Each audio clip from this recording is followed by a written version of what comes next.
Hey, that worked out good.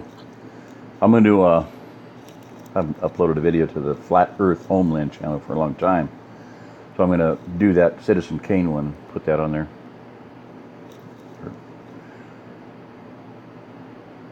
Manure excrements. Let me see. Manure grins and giggles. All right. Developments part 3. Oh, thank you, Ed, John growled. It's 30 degrees, blowing 30 miles an hour, freezing rain, and pitch dark. So now I have to load up and head on over to your place to investigate the burglar you just shot. Lisa stepped out on the porch behind her daughter, buttoning up her coat and with a bag under her arm. Heather interjected before he could continue his rant. He said the man was still alive, but wounded. John looked up at Lisa and said, "Well, I reckon that means you too."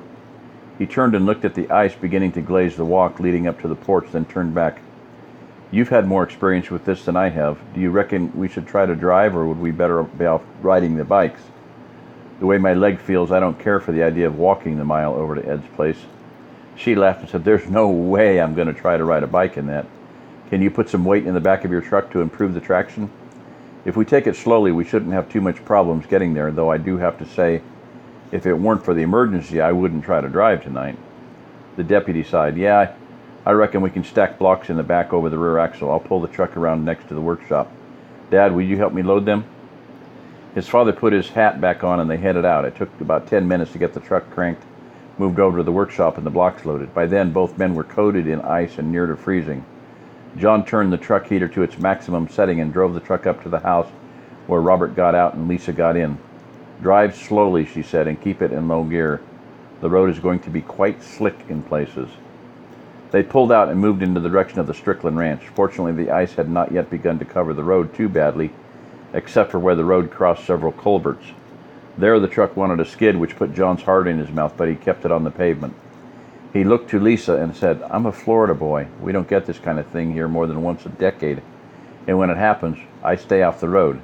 Maybe you should drive." She laughed and said, "If I've lived long enough to learn anything, I've learned that no sensible woman will ever drive a man's truck if there's any chance that it could get damaged. You're doing just fine. Keep it in low gear and go slow. It's only a mile to Ed's place." Presently they arrived at their destination and drove through the gate, which Ed had already opened for them. He poked his head in the driver's window and said, "He's in the back barn." They walked around and got in the other side, then walked around and got in the other side.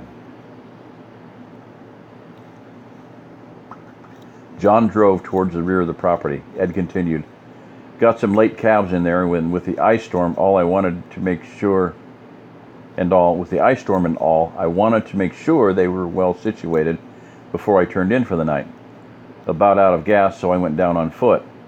When I came through the door, I surprised a fellow inside, and he whirled around with a pitchfork in his hand. I thought he was about to attack me with it, so I drew and shot him before he could get close. Just grazed him good along his ribs along the left side, and he went down hollering. Once I looked him over and talked to him, I realized he was probably just looking for a dry place to get out of the weather.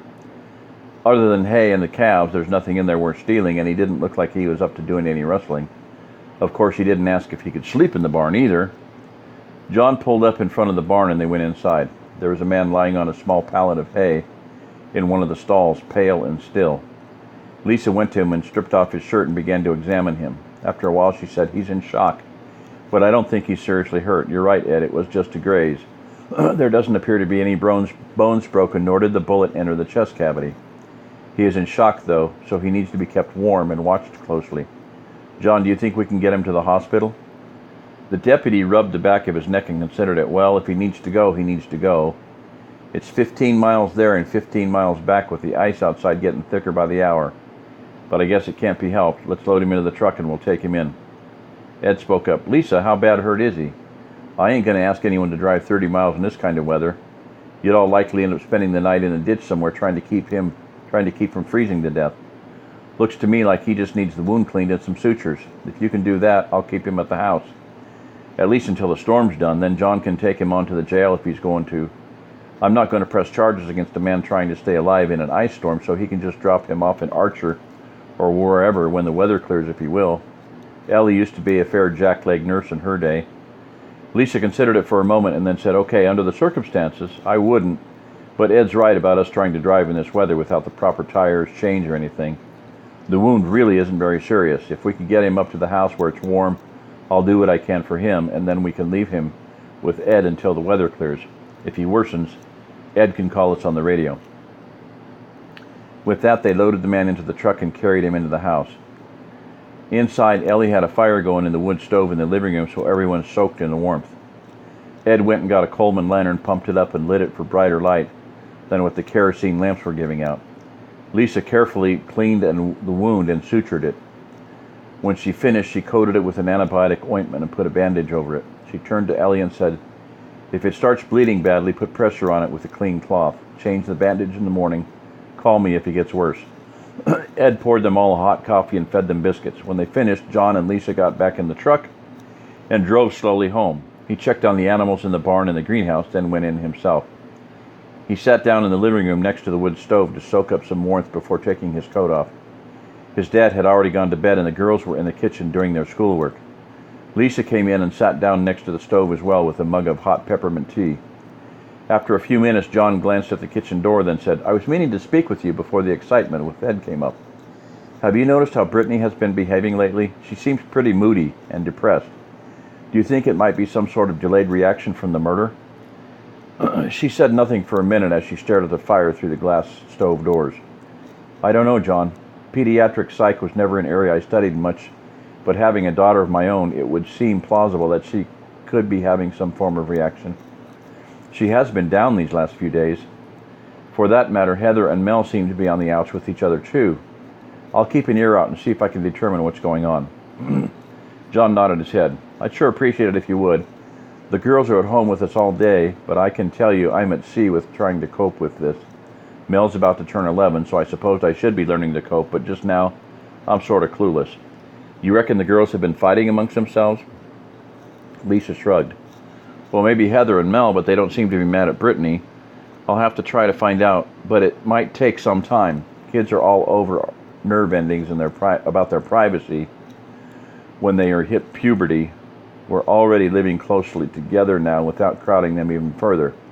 Give me a couple of days and I'll see what I can find out." He nodded and said, "Okay." They went back to gazing at the fire and trying to get up the initiative to go to bed. Presently, Lisa said, "Luke told me today he'll have some time off this weekend and we'll give Anne a ride home.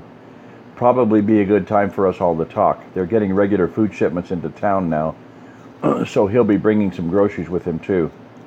He received the same 5-gallon fuel ration that I did. If I can get through the winter all right, maybe matters will start to return to normal soon." John stood and began to unbutton his coat. "I sure hope so," he said, "but I think this winter is going to be a hard road to travel if we're getting an ice storm when it's only October. I have a bad feeling that Mr. Murphy isn't finished with his little surprise party." Lisa drained her mug and stood as well. "Well, since that wayward space rock came to Earth and blasted us out of our normal lives, you could be right. I'm going to go and chase the girls into bed, then I'm for it myself. Good night." Good night, everybody.